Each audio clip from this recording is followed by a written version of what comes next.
Golf is deceptively simple, endlessly complicated. It frustrates the intellect, it satisfies the soul. It is the greatest game that mankind ever created. Why is it simple for some, yet endlessly complicated for most? My journey, I began as a player.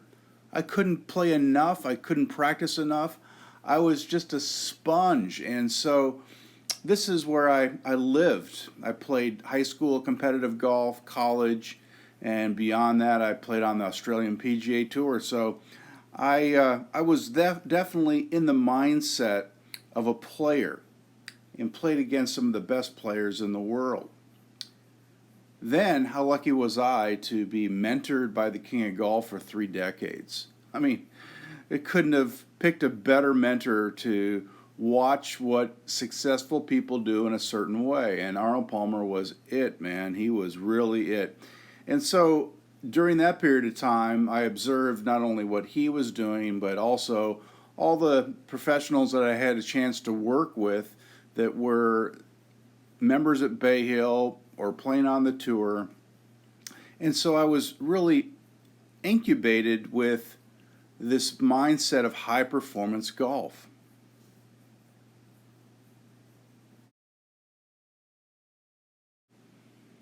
In front of a large audience at Golf Fest, I asked a question to the group. I said, how many have taken a lesson from a PGA or LPGA professional?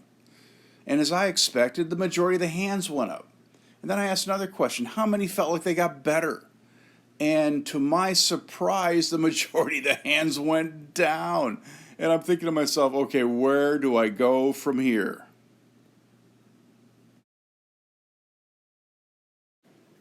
Tour players? Well, they are willing to do whatever it takes to gain a competitive edge. And I mean anything. Let's be real.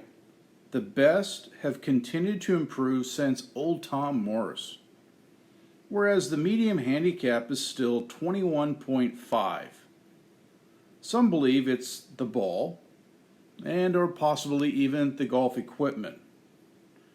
But if that's true, then why hasn't the medium bar moved?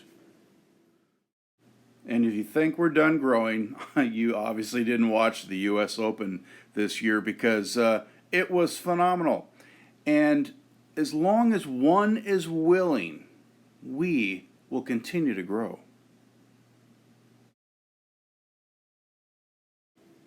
I teach individuals. Every swing is unique, like our fingerprint. And improving ball flight is simply found in the 5 laws: face, path, angle of attack, centerness of contact, and speed. Why do some resist changing what is obviously not working? Is the difference found in mindset? Are the golfers not improving less due to talent and skill, and more because of a fixed limited belief? I'd like to introduce you to my student, Mr. McGillicuddy. He is 48 years old, been playing poorly for about 30 years. During that period of time, he has probably worked with a dozen different instructors. Will try anything that he sees on YouTube. The man is a CEO of a Fortune 500 company, type A personality trait. His big miss is a slice, and his goals are to find more consistency and distance. He's what I would call a screwed tight fixed mindset. Who else has ever worked with such a beast? After 30 years of failed attempts, how can I help him change his paradigm? Better yet, how do I help him condition a fundamentally sound golf swing?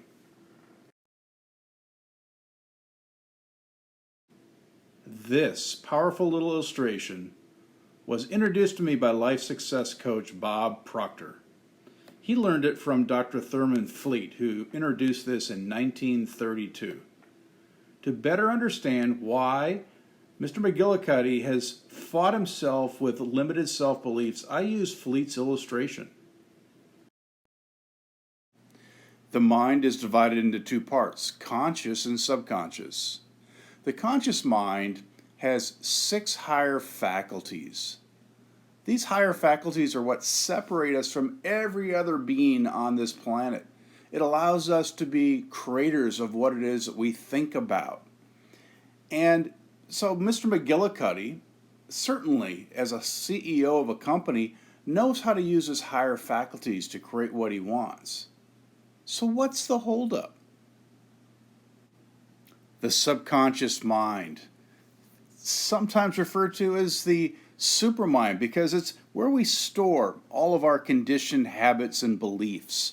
It's where we have stored how to walk, how to talk, and certainly how to swing a golf club. And when Mr. McGillicuddy was a kid, he tried to go out and play with his friends and failed miserably in front of them, topping the ball over and over again, got very, very frustrated. So that was his introduction to the game.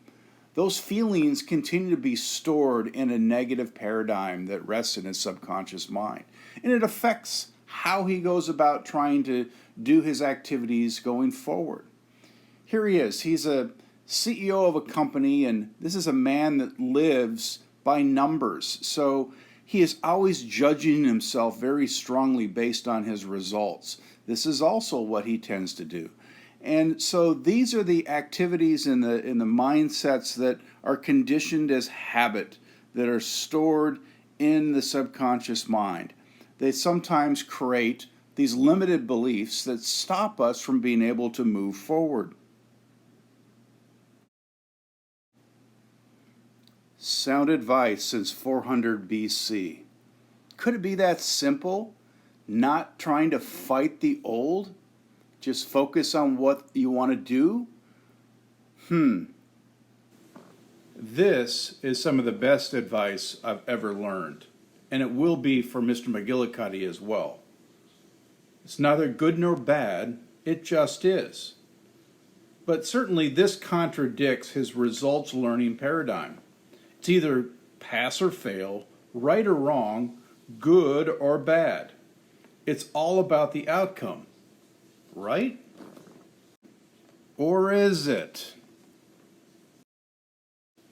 From his past experiences, I knew that by the end of the first lesson, he must understand how to become a conscious competent, or I will probably lose him.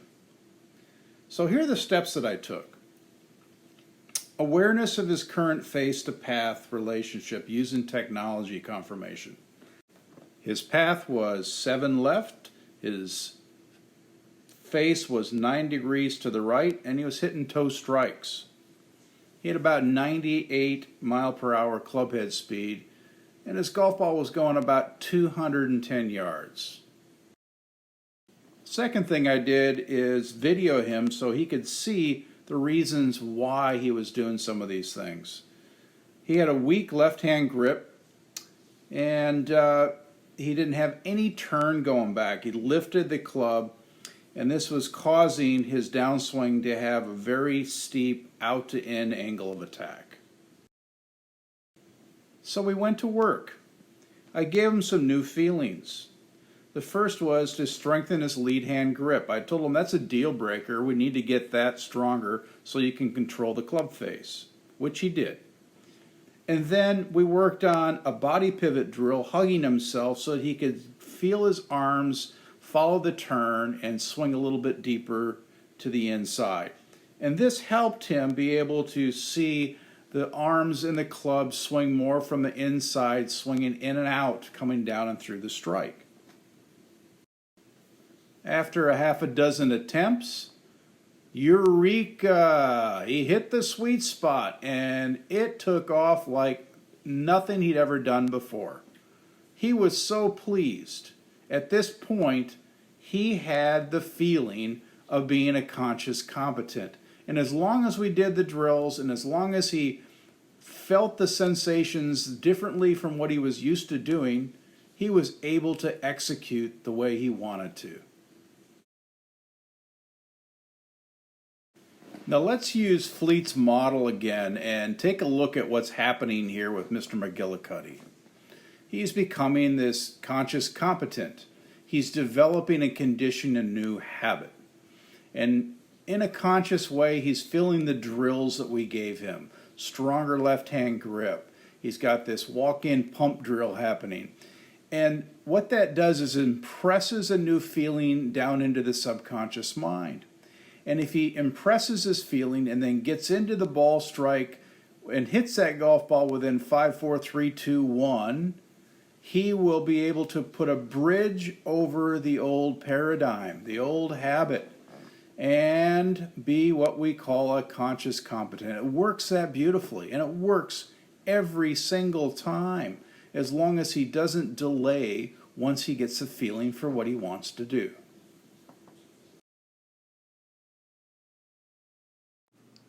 Now that Mr. McGillicuddy understands the power of being a conscious competent, the next lesson is teaching him how to have a consistent creative thought process.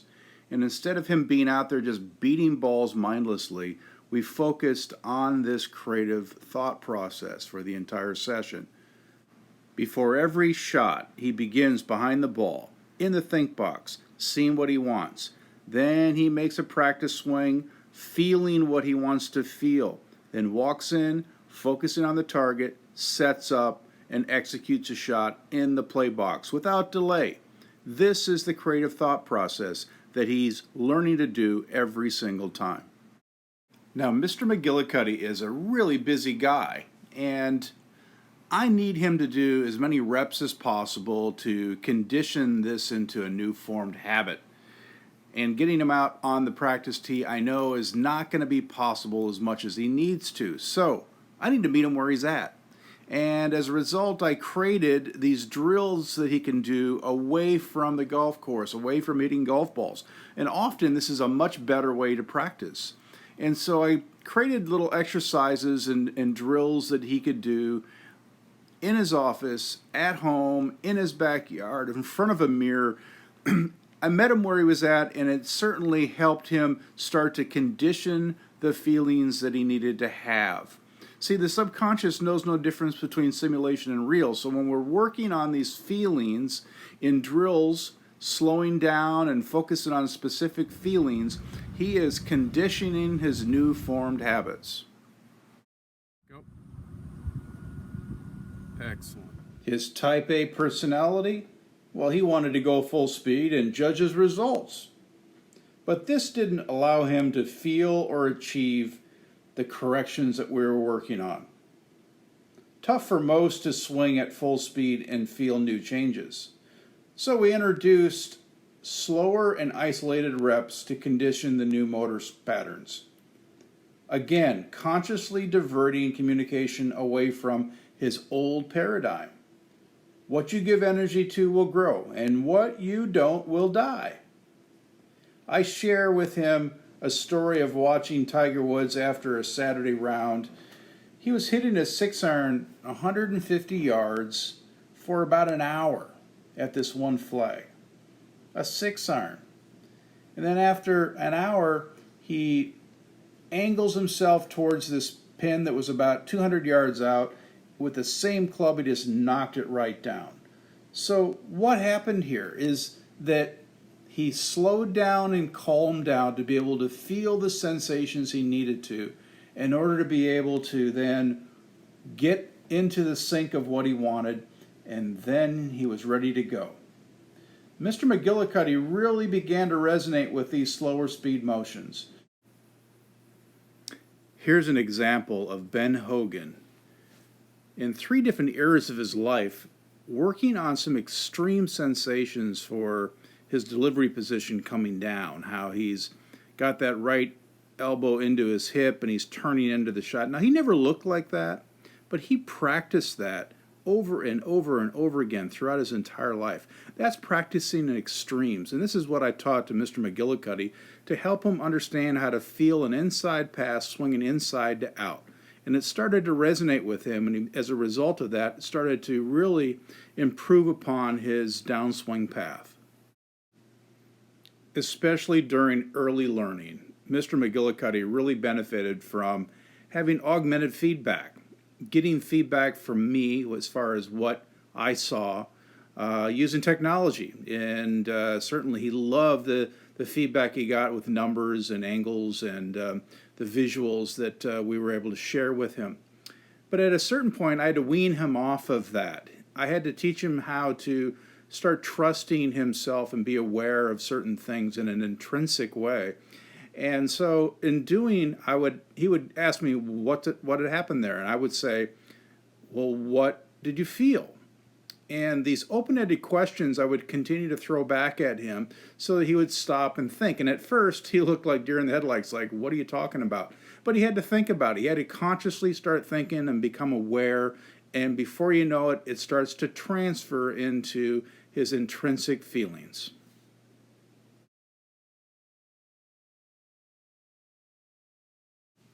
Without reminding, Mr. McGillicuddy became what we call a hit and raker. And we didn't want that because you're only as good as your last shot when that happens. We want to get back into practicing like a pro. And certainly during this period of time of me working for Arnold Palmer, I observed what the greats do, how to practice correctly, how to focus on doing certain things. So I helped Mr. McGillicuddy understand dumping practice, a good starting point, where he would work on drills. And I had him doing the pump drill to deliver an inside path. And I'd have him do 5 reps of that and then hit a golf ball. And I'd have him do a set of that 5 times. And after he's done that for 5 sets, then I would ask him to hit 5 golf balls to different targets with different clubs. And we call that random practice. So we would go back and forth between working on technique and then moving back into random practice. This helps him dump into his play mode so he's ready to take it to the golf course. The second part that I worked on with him is teaching him how to use his imagination and really focus intently. And I told him a story of me working with Arnold Palmer and watching Arnold practice to get ready for the Masters tournament one year. He would say to me, all right, Brad, what shot you want me to hit? And for the next 2 hours, I observed every shot that Arnold Palmer would hit at Augusta in the tournament. And it was amazing practice. And this is a practice that you can do before you tee off. Play the first couple holes. Get ready to go to the golf course by, in your mind, executing every shot you're going to experience. Great way to practice, and that is what we call practicing like a pro. Great intensity, and this was really good practices for him. Now, the moment of truth, going to the golf course and testing his new skills and process. 50% of our academy experience is done on course, and I think it's the only way to help someone transfer into that play mode, being able to take them on the golf course and work them through the process. The first thing that I would say is that he struggled with alignment. Most people do. His old way of slicing it now put him into a totally different setup. In fact, the first attempt, he knocked it right out of bounds with a nice straight ball, but he's set up for the wicked slice. So the rest of the day, I had to remind him to challenge his new lines. And this was a big change for him to make. Reminding him to stay in the process, especially after he missed one, was really important. He started to get frustrated and he wanted to abort the mission. And the key thing was get behind, get calmed down, get back in the process, see it, feel it, do it, grow it. And once he got back into a rhythm of doing this, he was back to being a conscious competent and started hitting some excellent golf shots. There is no question that overthinking was killing his ability to transfer from what we did in practice to play on the course. He had a lot of mental chatter, and that was stifling his ability to focus on the course. He had this checklist that he was starting to do over the ball. So I had to remind him to get behind and get comfortable with what he wanted to do and stop worrying about what he didn't want, and especially stop worrying about where he was to his target score. To help him stay focused, I began really homing in on his intention. And I asked Mr. McGillicuddy to out loud ask these questions. In the think box, what does my good shot look like here? Then, what does that feel like? And he'd start to make some practice swings without answering it out loud, just start to move the club back and forth, allowing for what he's been working on to really come out and play.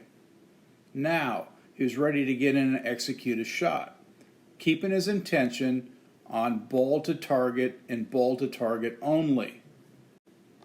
The final question is, how did it feel? Give yourself some good feedback. And that is the process of see it, feel it, do it, and grow it.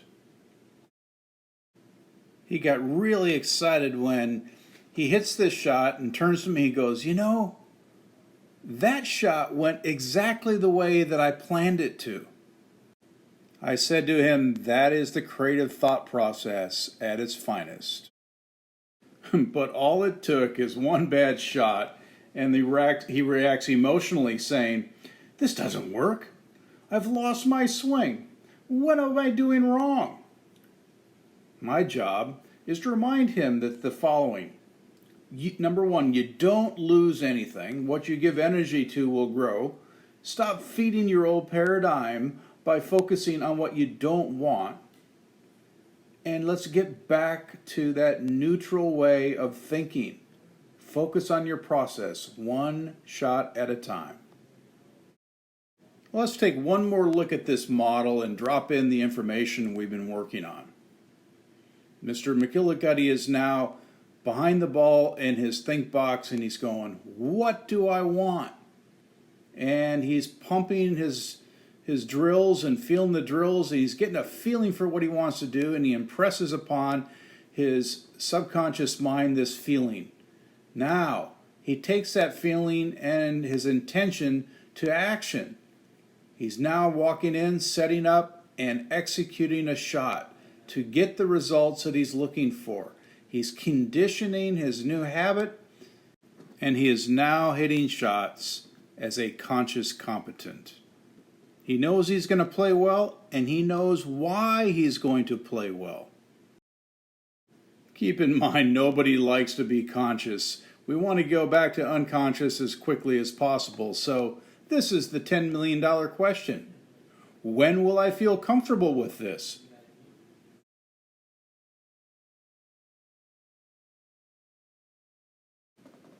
Over 3 decades of searching and learning, I know that my job is to help people open their minds and stay conscious to their process of change. New learning to practice like a pro, and then into play. Only then will they experience a deceptively simple way.